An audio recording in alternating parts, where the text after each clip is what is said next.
কুকুর, সাপ আর অন্যান্য যে প্রাণীগুলো আছে এগুলোকে বিশ্বাস করা যেতে পারে, কিন্তু জামাত ইসলাম নামক সেই সংগঠনের নেতা বলেন, কর্মী বলেন, দায়িত্বশীল বলেন, এদেরকে বিশ্বাস করা যাবে না। কারণ তাদের পূর্বপুরুষ ছিল মুনাফিক। তারাই ওয়াদা দিয়ে ওয়াদা রক্ষা করতে পারেনি। এখন একটা বলেছে, কয়দিন পরে আরেকটা বলেছে। তো তাদের অনুসারীরা তো আরও পাক্কা মুনাফিক হবে। আপনাদের অনেকের কাছেই মনে হতে পারে আমি মনে হয় জামাত ইসলাম নামক সেই সংগঠনটাকে টার্গেট করে কথা বলছি। আল্লাহর নামে কসম, আমি কাউকে টার্গেট নিয়ে কথা বলছি না। আমি সত্য কথাই বলছি। অল্প কিছুদিন আগে জামাত ইসলাম নামক সেই সংগঠনের একজন কর্মীকে নিয়ে আমি ভিডিও তৈরি করেছি। তাকে নিয়ে ভিডিও তৈরি করাটা আমার ঠিক হয়নি, কারণ সে একটা পাক্কা মুনাফিক ছিল। কারণ মুনাফিকের অনুসারী তো মুনাফিকই হবে। তাদের পূর্বপুরুষ যে মুনাফিক ছিল একটু উদাহরণ, আর তা না হলে আপনারা বুঝতে পারবেন না। তাদের পূর্বপুরুষের মধ্যে সবচাইতে বিখ্যাত, যার নাম আমরা শুনতে পাই সবসময়, দেলোয়ার হোসেন সাইদি সাহেব। উনি ইন্তেকাল করেছেন। আল্লাহ তাআলা উনার মুনাফিকিগুলোকে মাফ করে দিয়ে জান্নাতের উচ্চ মাকাম দান করুক, আল্লাহুম্মা আমিন। তিনি একটা সময় বলেছিলেন ইসলামে নারী নেতৃত্ব হারাম। তারপর আরেকটা টকশোর মধ্যে গিয়ে বলছেন আমরা কখনো বলিনি ইসলামে নারী নেতৃত্ব হারাম। তো উনি তো এত বড় মাপের একজন আলেম হয়ে মুনাফিকি করেছে।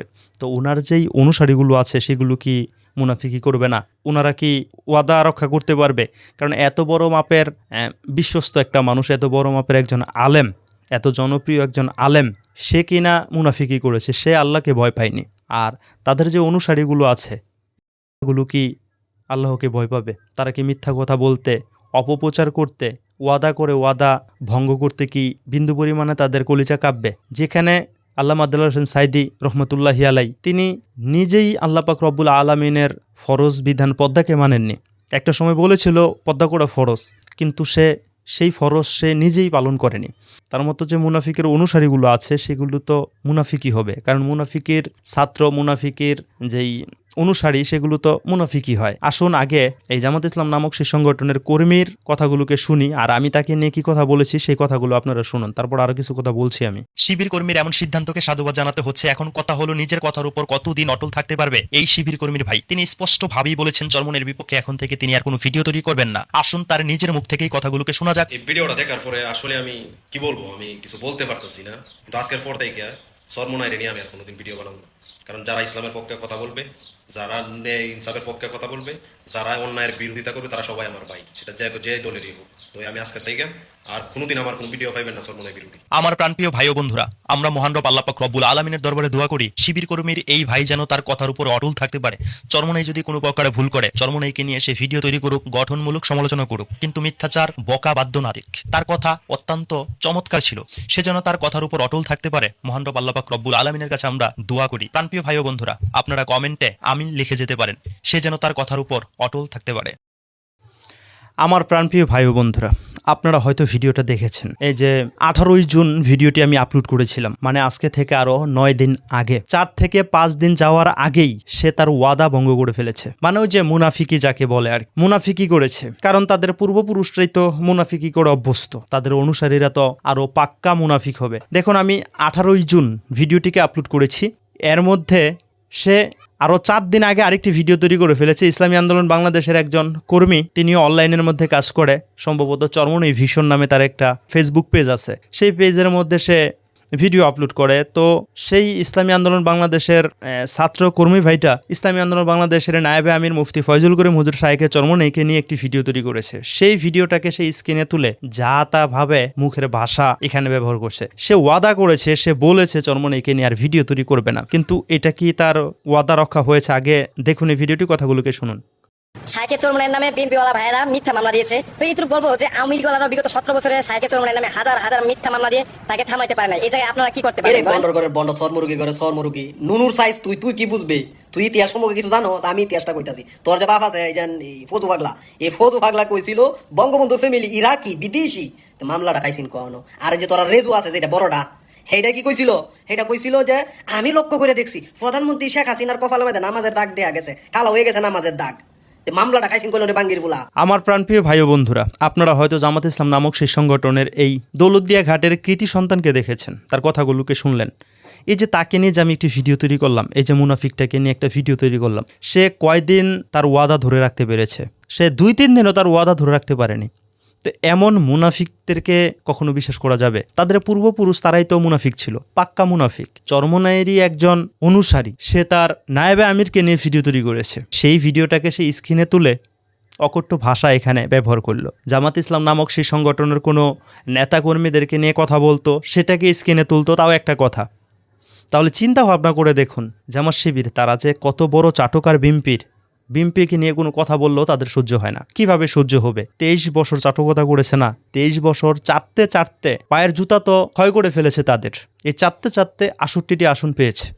এখন কৃতজ্ঞতা প্রকাশ তো করতে হবে। ইসলামের কৃতজ্ঞতা প্রকাশ করুক আর না করুক, তারা যে মেহেরবানি করে 68টি আসন তাদেরকে দিয়েছে, সেটার কৃতজ্ঞতা তো প্রকাশ করতে হবে। সে কারণে তারা নেতা থেকে ধরে কর্মীগুলো শুদ্ধ চাটকতা করে যাচ্ছে, পা চাটছে। এটাই তো তার প্রমাণ। আর তা না হলে ইসলামী আন্দোলন বাংলাদেশের কর্মী ইসলামী আন্দোলন বাংলাদেশের নায়েবে আমিরকে নিয়ে কথা বলেছে, বিএনপির বিপক্ষে কথা বলেছে। বিএনপির পক্ষ হতে তাদেরই সংগঠনের একজন এমপি সংসদে কি কথা বলেছিল আপনারা শুনেছেন, সেটার কাউন্টার ইসলামী আন্দোলন বাংলাদেশের সিনিয়র নায়েবে আমির দিয়েছিল। সেটাকেই কেন্দ্র করে বিএনপিরই আরেকজন কর্মী আর তা না হলে দায়িত্বশীল কুমিল্লাতে মামলা করেছে। সেই মামলাটাকে কেন্দ্র করে ইসলামী আন্দোলন বাংলাদেশের এই কর্মী এই কথাগুলোকে বলেছে। সেই কথাগুলোকে সেই স্ক্রিনে উঠিয়ে যাহাতাভাবে বকাবাদ্য দিল।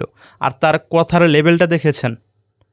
তাদের জন্মটাই যে মিথ্যা দিয়ে হয়েছে, তাদের পূর্বপুরুষরা যে মুনাফিক ছিল, এতে কি প্রমাণ হচ্ছে না? মুফতি ফয়জুল করিম হুজুর শাহেকে চরমোনাই বঙ্গবন্ধুকে বলেছিল তাদের পূর্বপুরুষ ইরাক থেকে মনে হয় এসেছে, এমন একটা বক্তব্য উনি দিয়েছেন। সেই বক্তব্যের মধ্যে শেখ হাসিনাকে কি স্মরণ করিয়ে দিয়েছিলেন? এটা তো আপনি আমি সবাই জানি। শেখ হাসিনাকে এটাই স্মরণ করিয়ে দিয়েছিলেন যে আপনার পূর্বপুরুষ মুসলমান, দিনদার, আল্লাহওয়ালা, কিন্তু আপনি তাদের সন্তান হয়ে দিনের পথে নেই। এটাই বুঝাতে গিয়ে শাইখে চরমোনাই তাদের প্রসঙ্গ টেনেছেন। সেই প্রসঙ্গটাকে কাটসাট করে বঙ্গবন্ধুর প্রশংসা করেছে, মানে তারা আমলিক হয়ে গিয়েছে। আসলে তাদের ঠিক থাকলে তো তারা কখনো জামাত ইসলাম নামক সেই সংগঠনের কর্মী হতে পারত না। আর যদি তাদের ঠিকই থাকতো, তাহলে কিন্তু তারা কখনো সত্যটাকে মিথ্যা বানাতো না। এতেই বোঝা যাচ্ছে যে তাদের পূর্বপুরুষ যেমন মুনাফিক ছিল, তারা নিজেরাও মুনাফিক। আমি বিশ্বাস করি আমার এই কথাগুলো আপনারা ভালোভাবে নিয়েছেন। আমি এখানে কাউকে তহমত দেয়নি, এটা তো বাস্তবতা তুলে ধরেছি। আমি ভিডিওটা আপলোড করেছিলাম 18ই জুন। 9 দিন যেতে না যেতে সে 4 দিন আগে এই ভিডিওটা আপলোড করেছে। তাহলে সে ওয়াদা রক্ষা করেছে কয়দিন? আমার তো মনে হয় তার আগেও আরও ভিডিও সে আপলোড করে ফেলেছে চরমোনাইকে নিয়ে। চিন্তা ভাবনা করে দেখেছেন, এই যে ওয়াদা দিয়ে ওয়াদা রক্ষা করতে পারে না, তাদেরকে যে মানুষ মুনাফিক বলে, এভাবেই বলে। তাদের পূর্বপুরুষরাই তো ওয়াদা দিয়ে ওয়াদা রক্ষা করতে পারেনি। আর তারা তো ধৈঞ্চা, তারা ওয়াদা দিয়ে ওয়াদা কীভাবে রক্ষা করবে?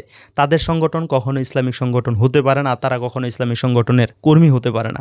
ইসলামিক সংগঠনের কর্মীরা কখনোই মিথ্যাচার করতে পারে না, ওয়াদা দিয়ে কখনো ওয়াদা ভঙ্গ করতে পারে না। সে ওয়াদা দিয়ে ওয়াদা 3-4 দিনও রাখতে পারেনি। তাতেই বোঝা যাচ্ছে তার পূর্বপুরুষরাও যেমন মুনাফিক। যেমন দেলোয়ার হোসেন সাইদি বলেছিল ইসলামের নারী নেতৃত্ব হারাম, টকশোর মধ্যে গিয়ে যায় বলছে যে আমি বলিনি এ কথা। আবার নারীর সাথে ঐক্য করেছে, বলেছে পর্দা করা ফরজ। আবার বেপর্দাভাবে ক্ষমতার লোভে পর্দার বরখেলাপ করেছে। তারা যেমন মুনাফিক ছিল, তাদের অনুসারী এই মানুষগুলো এরাও পাক্কা মুনাফিক।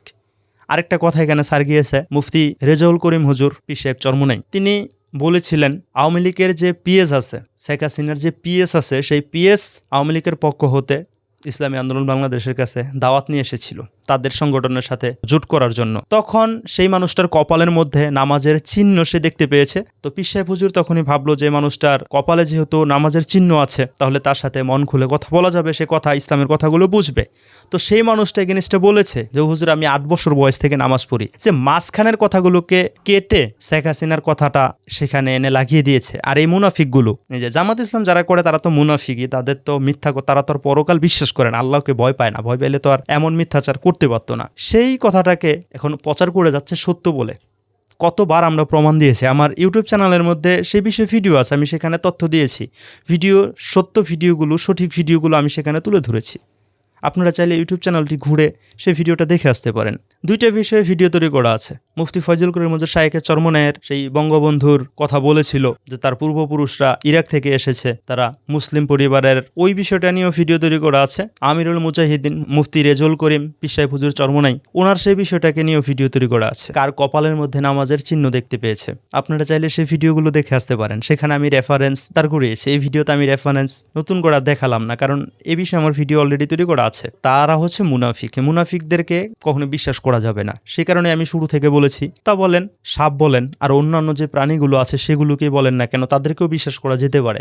কিন্তু জামাত ইসলাম নামক সেই সংগঠনের কর্মী বলেন, নেতা বলেন, দায়িত্বশীল বলেন, অনুসারী বলেন, কাউকে বিশ্বাস করা যাবে না। কারণ তাদের পূর্বপুরুষরাই মুনাফিক ছিল।